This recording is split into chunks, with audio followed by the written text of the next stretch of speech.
Synthetic chiffon जॉर्जेटचे blouse piece फेकण्याआधी हा video एकदा पूर्ण नक्की बघा, तुम्हाला खूप कामी येईल, तुम्हाला खूप आवडेल सुद्धा। शिफॉन ब्लाउज पीसचा आज मी खूप सुंदर असा उपयोग करणार आहे आणि हा उपयोग तुम्हाला खूप आवडणार आहे, सगळ्यांना खूप आवडेल। खूप उपयोगाची वस्तू आहे। मी खूप छान असा ऑर्गनायझर बनवणार आहे।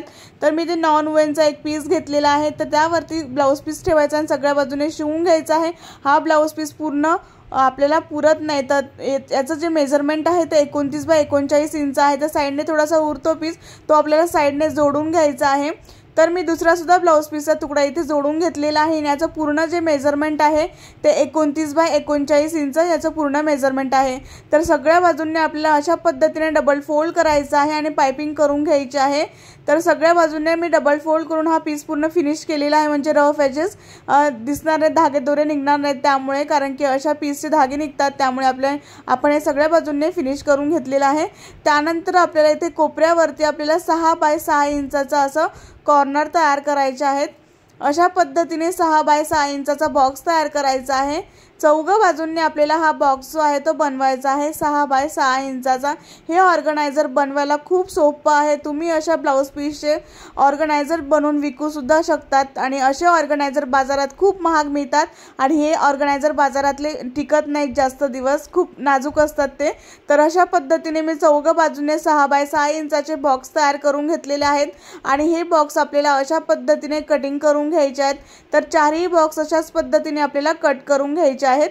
तर मी चारही बॉक्स जे आहेत ते इथे कट करून घेतलेले आहेत। त्यानंतर ज्या साइडने 29 इंच आहे त्या साइडची बाजू जी आहे ते आपल्याला हे दोन बाजू फोल्ड करायच्या आहेत। अशा पद्धतीने हे कॉर्नर जे आहेत ते पकडायचे आहेत आणि इथे पिनअप करून आपल्याला ही बाजू जी आहे ती सरळ शिवून घ्यायची आहेत। तर हे कॉर्नर अशा पद्धतीने शिवून घ्यायचे आहेत। तर इथे छान असा बेस तयार होईल, फक्त आपल्याला हे दोनच कॉर्नर शिवून घ्यायचे आहेत। तर मी ते दोन्ही बाजूंनी जे आहे ते शिवून घेतलेलं आहे, बघू शकता तुम्ही। त्यानंतर आपल्याला इथे चेन लावायची आहे। तर चेन लावण्यासाठी इथे मी सरळ अशी चेन ठेवणार आहे खाली आणि त्यावरती कपडा ठेवायचा आहे साइडने आणि अशा पद्धतीने आपल्याला सगळ्या बाजूने जे आहे ती चेन अशी खाली ठेवायची आहे कपड्याच्या आणि मग आपल्याला शिवून घ्यायचं। इथे आपल्याला टॉप स्टिच करायची अजिबात गरज पडणार नाही, अशा पद्धतीने आपण ही चेन लावणार आहोत। तर ज्यांना चेन लावण्याचा प्रॉब्लेम येतो त्यांच्यासाठी हे ऑर्गनायझर खूप छान आहे, कोणीही बनवू शकेल। इतक्या सोप्या पद्धतीने मी हे ऑर्गनायझर बनवायला सांगितलेलं आहे। फक्त आपल्याला चेन जी आहे ती सरळ खाली ठेवायची आणि त्यावरती कपडा ठेवून आपल्याला हे साइडने शिवून घ्यायचं आहे। तर मी सगळ्या साइडने जे आहे ती चेन शिवून घेतलेली आहे, बघू शकता तुम्ही। तर सगळ्या साइडने मी फिनिशिंग जे आहे ते आपली चेन लावून झालेली आहे। त्यानंतर आपल्याला इथे फ्लॅप जोडण्यासाठी मी इथे प्लास्टिक घेतलेलं आहे, तुम्ही इथे कपडा सुद्धा क्विल्ट करून घेऊ शकता। तर याचं जे मेजरमेंट आहे ते सुद्धा मी तुम्हाला सांगणार आहे। त्याआधी आपल्याला जे आहे ते तुमच्याकडे जर इथे असं प्लास्टिक नसेल तर तुम्ही अशा साडीच्या कॅरी बॅग असतात अशा प्लास्टिकवाल्या, त्या तुम्ही बॅग इथे वापरू शकतात। तर याचं जे मेजरमेंट आहे ते 15 बाय 25 इंच याचं मेजरमेंट आहे। तर त्यानंतर आपल्याला जे आहे ते इथे सगळ्या बाजूने पाइपिंग करण्यासाठी मी 2 इंचाची स्ट्रीप घेतलेली आहे आणि अशा पद्धतीने सरळ ठेवून मग आपल्याला इथे पाइपिंग करायचं आहे। तर पाइपिंग करताना खाली कपडा ठेवायचा आहे, वरती प्लास्टिक ठेवायचं आहे आणि मग आपल्याला सगळ्या बाजूने पाइपिंग करून घ्यायची आहे। ज्यांच्याकडे प्लास्टिक नसेल त्यांनी 15 बाय 25 इंचाचा तुम्ही क्विल्टेड पीस इथे वापरू शकतात। त्यानंतर आपल्याला जे आहे ते इथे याला चेन जॉईन करायची आहे। तर चेन जॉईन करण्यासाठी आपल्याला ही चेन जी आहे ते एक बाजू जी आहे ती काढून घ्यायची आहे। तर अशा पद्धतीने मी काढून घेतलेली आहे। त्यानंतर आपल्याला अशा पद्धतीने जे आहे ते पाइपिंगच्या खाली आपल्याला असा सरळ भाग जो आहे तो चेनचा ठेवायचा आहे आणि सगळ्या तिन्ही बाजूंनी आपल्याला हे शिवून घ्यायचं आहे अशा पद्धतीने टर्न करून। तर पाइपिंगच्या खाली आपल्याला चेन ठेवायची आहे मग शिवून घ्यायची आहे। तर मी इथे पाइपिंगच्या खाली चेन ठेवून शिवून घेतलेली आहे। त्यानंतर थोडीशी चेन जेव्हा लावतो आपण तेव्हा सुरुवातीला थोडी एक्स्ट्रा ठेवायची आहे मग आपल्याला चेन लावायची आहे। त्यानंतर मी इथे 2 रनर वापरणार आहे। तर एक रनर या ठिकाणाहून लावणार आहे ह्या जागेपासून, त्यानंतर दुसऱ्या बाजूपासून मी एक रनर टाकणार आहे। तर 2 रनर मी इथे वापरणार आहे। तर मी ह्या बाजूपासून एक रनर टाकलेला आहे आणि दुसऱ्या बाजूपासून मी एक रनर टाकून बघू शकता मागच्या बाजूला दोन्ही रनर आल्यानंतर कुठेही कमी जास्त झालेलं नाही आहे। तर बरोबर मी जे मापाने जे कटिंग केलेलं आहे ते बरोबर झालेलं आहे। त्यानंतर आतला भाग बाहेर काढायचा आहे। जर तुमचा फ्लॅप जॉईन करताना थोडंफार जरी कमी जास्त झालं, थोडंफार झालं अर्धा 1 इंच, तर अजिबात घाबरायचं नाही, जॉईन करून घ्यायचे जे कॉर्नर असतील ते। जर तुम्हाला जास्तच प्रॉब्लेम आला तर तुम्ही मला इंस्टाग्रामवर मेसेज करू शकता, स्वाती बैरागी ऑफिशियल माझ्या अकाउंटचं नाव आहे।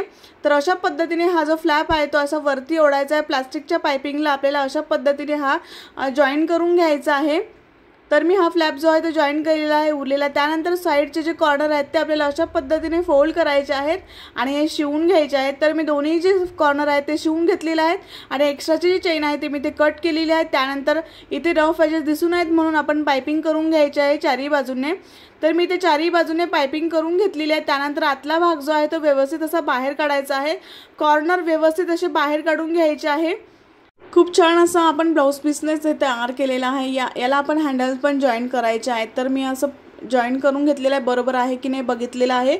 त्यानंतर आपल्याला ही जी चेन आहे ती काढायची आहे। सगळ्या बाजू खूप सुंदर अशा तयार होतात। त्यानंतर इथे जे आहे ते आपल्याला हँडल जॉईन करण्यासाठी सेंटर मार्क करायचा आहे। तर आपण जे कॉर्नर कट केले होते तो पीस घ्यायचा उरलेला, त्याला आपल्या डबल फोल्ड करून आपल्याला इथे जे आहे ते हँडल तयार करून घ्यायचे।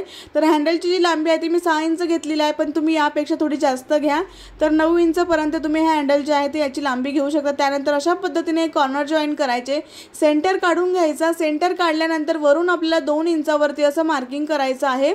2 इंचावरती मार्किंग करून सेंटरपासून फक्त परत डाव्या आणि उजव्या बाजूला आपल्याला 2-2 इंचावरती मार्किंग करून हे दोन्ही हँडल जे आहेत ते अशाच पद्धतीने दोन्ही बाजूने जॉईन करून घ्यायचे आहेत। तर मी हे जे हँडल आहेत ते दोन्ही बाजूने असेच जॉईन करून घेतलेले आहेत आणि छान असं सुंदर असं ऑर्गनायझर आपलं तयार झालेलं आहे। प्लास्टिक लावल्यामुळे आपल्याला हे ऑर्गनायझर जे आहे ते व्यवस्थित असं दिसतं। इथे आपण कोणते कपडे ठेवलेले आहेत ते पण दिसतं। जर तुमच्याकडे प्लास्टिक नसेल तर तुम्ही ते कपडा क्विल करून लावू शकता। तर यामध्ये मी तुम्हाला कपडे सुद्धा टाकून दाखवते। त्याआधी आपली याची उंची जी आहे ती 5 इंच तयार झालेली आहे, 6 इंच तयार झालेली आहे। लांबी जी आहे ती 24 इंच तयार झालेली आहे आणि रुंदी जी आहे ती 15 इंच आपली तयार झालेली आहे। खूप मोठं ऑर्गनायझर आपलं तयार झालेलं आहे। यामध्ये तुम्ही तुमच्या कुर्तीज वगैरे किंवा लेगिन्स वगैरे ऑर्गनाइज करून ठेवू शकतात। तर यामध्ये मी माझ्या कुर्तीज ठेवलेल्या आहेत आणि खूप छान असं ऑर्गनायझर तयार झालेलं आहे। मला ते पर्सनली खूप आवडलेलं आहे। तर हे ऑर्गनायझर बनवण्यासाठी खूप कमी मेहनत लागते, खूप कमी मेहनतीने तुम्ही हे बनवू शकता।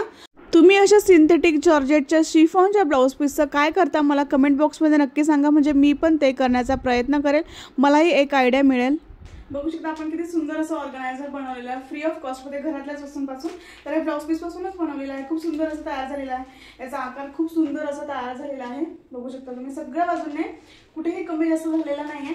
तर तुम्हाला थोडा जरी प्रॉब्लेम आला तर तुम्ही मला इंस्टाग्रामवर मेसेज करू शकता, डायरेक्ट DM करू शकता। तर माझं पेज आहे स्वाती बैरग ऑफिशियल नाव आहे माझ्या आयडीचं, तिथे तुम्ही मला मेसेज करू शकता। जर तुम्हाला कमी जास्त काही वाटलं किंवा काही प्रॉब्लेम आला शिवताना तर तुम्ही मला मेसेज करू शकता।